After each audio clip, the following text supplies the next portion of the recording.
What's up, desktopers? Xavier Wills here for Desktop Bodybuilding, and we are back with another video. And today I'm discussing Wesley Vissers just days prior to Portugal Pro, Chris and his sister Melissa Bumstead. We've got updates from them. Iain Valliere 3.5 weeks out of a Tampa Pro. James Hollingshead up over 300 pounds at 12 weeks out, looking crazy. Where is Roelly Winklaar competing this year? Keone Pearson retiring in 4 years' time. Was blessing Awodibu guest posing natural. Physique updates from two guys that could cause an upset in Chicago just 10 days out. Plus, we have official news on the Arnold Classic Mr. Olympia qualification controversy. So a ton of topics to get into. I'm going to start with Wesley Vissers just days prior to the Portugal Pro, where he's competing obviously in the classic physique. Now, I think he looks pretty dry here, at least compared to how he was earlier in his career. He never came in off, but he's able to get a better level of conditioning now. Just seems like a dry conditioning that he brings to the stage. Now, let me know what you think of these photos. Is he actually hard enough at this point? Because I believe I might have even seen him slightly harder at the past Olympia, at least in the photos prior. But to me, he looks pretty damn good here. Let me know what you think in the comments below. Next story, James Hollingshead up over 300 pounds. And all of a sudden, it seems like he's gone from looking really good and really big to being that next level. So obviously he's hit a stage in prep where things have ramped up and he's looking absolutely sensational. And Patrick Tour has said that he's up over 300 pounds today, which was yesterday. So looking pretty damn crazy. So he's gotten freakier week to week. I'm really interested what you guys think about where he'll place in the 2021 Mr. Olympia's first time out. Now, obviously we don't know how everyone else is coming in, but where do you think this would have placed, say, last year's Mr. Olympia? Let me know in the comments below. Now, Derek Lunsford, 12 weeks out, looking like he's gotten a lot harder just lately as well. Obviously working under Honey Rambod for this one. Honestly, don't see how he's getting down to 212, but I'm sure Honey Rambod and him have a plan of attack and how he's actually going to get down there. I believe his best will actually be in the open class, and I think he'll move there eventually, but obviously he wants to give at least one more run at that 212 Olympia title. Let me know in the comments, do you think that he could actually win the 212 Olympia this year? Plus, would you like to actually see him jump into the Arnold Classic in the Open just 2 weeks prior? Now, I'm assuming if he wanted to compete in that show, he'd be able to. He'd get an invite to that one, because I would love to see it, at least see a slightly fuller version of Derek and compare it to what he's actually going to bring at the Olympia, whether he brings, the same fullness or not, because I don't think that he actually would be able to, but I'd love to see his 2 week outlook in an open class against a really good lineup and see sort of where he lands. Let me know what you think in the comments below on that. Now, Chris Bumstead and his sister Melissa Bumstead, we'll start with Chris. He posted up this photo yesterday where it looks like his legs have already come in a fair bit, at least from his earlier physique update where he's looking his biggest ever, and he said he was his biggest ever at 260 something pounds. But I'm going to say pretty impressive, and it seems like he's going to be very, very hard to beat at this year's Classic Physique Olympia. He's obviously won 2 in a row. He got so much better from his first win to his second win, which is a 2020 Classic Physique Olympia. I can't see him being beaten. Maybe his only rival is maybe a guy like Brian Jones, Terrence Ruffin. You've got to say he's absolutely awesome, but he doesn't have the same stature and structure, obviously, of Chris Bumstead, because he has the height, plus he has the width to his shoulders and everything as well. Let me know what you think in the comments below. Can anyone beat Chris Bumstead? I did see Nick Strength and Power predicted Chris would get 5 Olympia titles by the end of his career. I believe he could even get 10. That's how good Chris Bumstead is. He's still really young. I think if he got 10, he'd be, in his mid-30s. So he could probably go and get 15 if he really, really wanted to. But let me know, can Chris Bumstead actually get beaten at this year's Olympia? And how many titles do you think he'll get by the end of his career in the comments?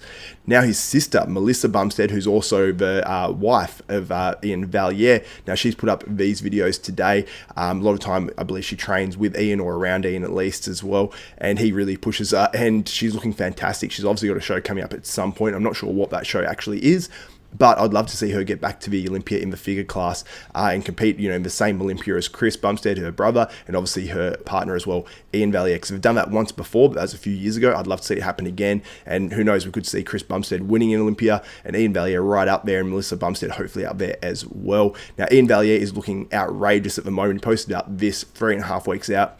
I love how he's kept his midsection super, super tight, but the rest of him seemed to grow as well. I did hear he's about 4 pounds, 5 pounds up from last year's Olympia, which under a year, that's some amazing progress, because he's obviously a freak anyway. So he's added some quality tissue to his physique, and I've really seen it in his photos and videos as well. So I'm super impressed with how he's looking. He's definitely going to be a tough one to beat in Tampa. Let me know what you think in the comments below. Will he win Tampa, and how will he do at the Arnold Classic 2 weeks prior to the Olympia, and obviously at the Olympia 2 weeks later? Now, next story, we're discussing Roelly Winklaar and where he's going to be competing in 2021. Now, someone asked on his Instagram story, said, what show are you doing? He said, next week, everybody will know. Next week, we have the Chicago Pro.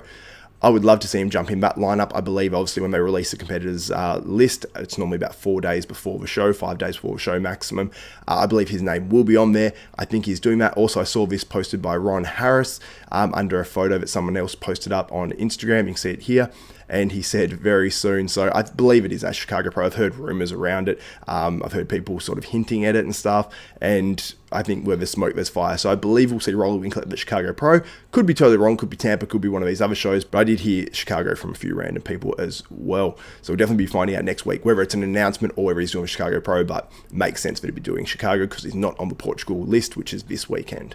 Now, Justin Maki, he's 10 days out of that Chicago Pro, made some huge improvements from last year. Now, I thought he was much improved last year, and I believe he placed in top 5 as well in one of these shows too, and he looks improved again on top of that. So I think he's looking really, really good. He's added a lot of thickness to his physique, kept the waist pretty damn tight as well, so I think he's going to make an impact this year, but it's going to be hard to make a big impact because of the quality we've got coming up in this lineup, which I'll discuss in a second as well. And another guy that's doing it, Mohamed Shaaban, he looks absolutely amazing. Posted up this. He's obviously got 2 seconds coming off that, obviously that California Pro where he got second to Patrick Moore.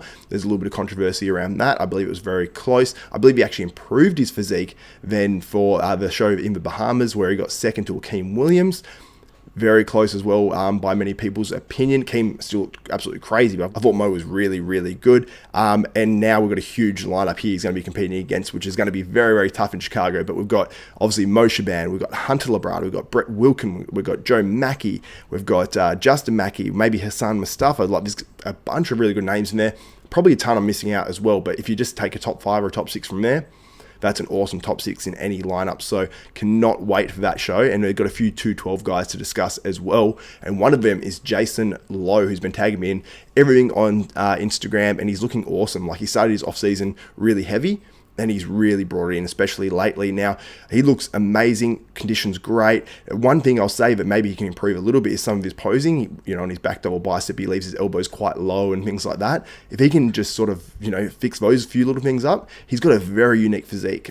And also when he does his front double, I think it is, he has his legs like totally locked out straight. Maybe if you could change that a little bit and just lock it out maybe at the end of the pose where you can see the full striations, I think that would make a massive difference. But he looks incredible. He looks like he's well improved off his past years as well. I can't wait to see how he does at this 2021 Chicago Pro in the 212s. And also Ahmed Elsadany, who's doing that Chicago Pro as well, is looking outrageous. I love this guy's physique. He's really well balanced head to toe. He flows really well, especially for a shorter guy as well. And I've got to wonder if he's a 212 Olympia dark horse at some point, whether it's this year or in a future year, but he's going to be up against a very tough lineup, as I mentioned.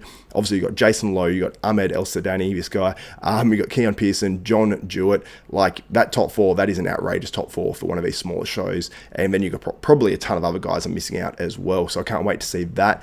And another guy as well who's in that 212 Chicago Pro, and that's Keone Pearson, making a little bit of news recently, talking about retiring at the age of 30. And someone actually asked him on his Instagram story, said, will you retire at 30? Is it an early age? He goes, nope, I have other plans outside of bodybuilding, which is pretty amazing because he's making these really fast gains, I suppose, year to year in bodybuilding. And he might be slightly more motivated to do that because he wants to get to his destination a little bit quicker and then move on to something else. And obviously health-wise and everything, it's a smart decision. But if he's winning Olympia titles, that would be hard to walk away from. But he seems pretty determined about it anyway. And also, we know he'll be staying in the 212 unless he goes back down to Classic, because someone said, ever going to switch to Open? And he goes, never, lol. So he's obviously dedicated to that 212 class. I believe he's still got some room to move in that class as well. So it seems like about 4 years' time that Keone Pearson will be retiring, because I believe he's actually 26 years of age. I might be wrong. It's actually hard to find his age online. But I don't want to see Keone Pearson retire, but obviously if that's his desire, then he has every right to do exactly what he wants. In our next story, Blessing Awodibu. I mentioned the guest posing yesterday in the bodybuilding news video. Now, he actually posted up this. Basically, he was 9 weeks natural, according to him, when he posted this up on his story. Now, I thought Blessing actually looked all right regardless. I didn't think that he's in like a bulking phase or anything like that where he's trying to get as big as possible. But he did have obviously a little bit of body fat on. But I thought he looked pretty reasonable for 9 weeks post-contest. Obviously, he's gone off after his contest. I think he looks pretty damn good considering he's been off, if he is off, because some people consider off to be a replacement dose of testosterone or something like that. But let me know if that changes your opinion of how he looked at this guest posing appearance. And do you think guys should guest pose if they know they're not going to be I suppose, near their best if they're off stuff and things like that. Let me know your opinion in the comments. And I want to finish on the Arnold Classic qualification news for Mr. Olympia in 2021. Now, it was confirmed through several sources, by official sources, and basically it is what I sort of reported yesterday, where only the winner of the men's Open Pro bodybuilding will qualify for that 2021 Mr. Olympia. All the points, even for the Open bodybuilding, will go towards the 2022 point standings, and same for all the other divisions, and the other divisions winners will not go to the 2021 Mr. Olympia, at least as a qualification if they're not already qualified, sorry. And before I wrap up this video, I want to give a shout out to a few people, as I've been doing for guys that comment on YouTube and also share my stuff on Instagram and tag me in bodybuilding news on Instagram. And the first one is to IFB Classic Physique Pro, Takeo, I believe it's Takeo Quadrisky. Now, obviously, that's probably not his last name, I'm guessing, but he does have some outrageous quads, so that's probably the reason for it. Shared some of my content on his YouTube story, and I much appreciate that, because that gets other people, I suppose, aware of the channel and helps me actually be able to grow. So I appreciate that very, very much. Also to 127 Fit on Instagram and also on YouTube, leaving comments and always supporting the channel. So thank you guys so much for that. If you do want to be featured on the end of one of these videos, make sure you share all my stuff out and do all that sort of stuff and just help the channel. And eventually, hopefully, you'll get a shout out. And if I don't give you one after a while, just request one and I'll give you a shout out. So if you guys enjoyed this video, please give this video a thumbs up, smash that like button, also subscribe and hit the notification bell button. That way you'll be notified of every video that goes up from myself, Xavier Wills at Desktop Bodybuilding. So for Xavier Wills, Desktop Bodybuilding, we are out.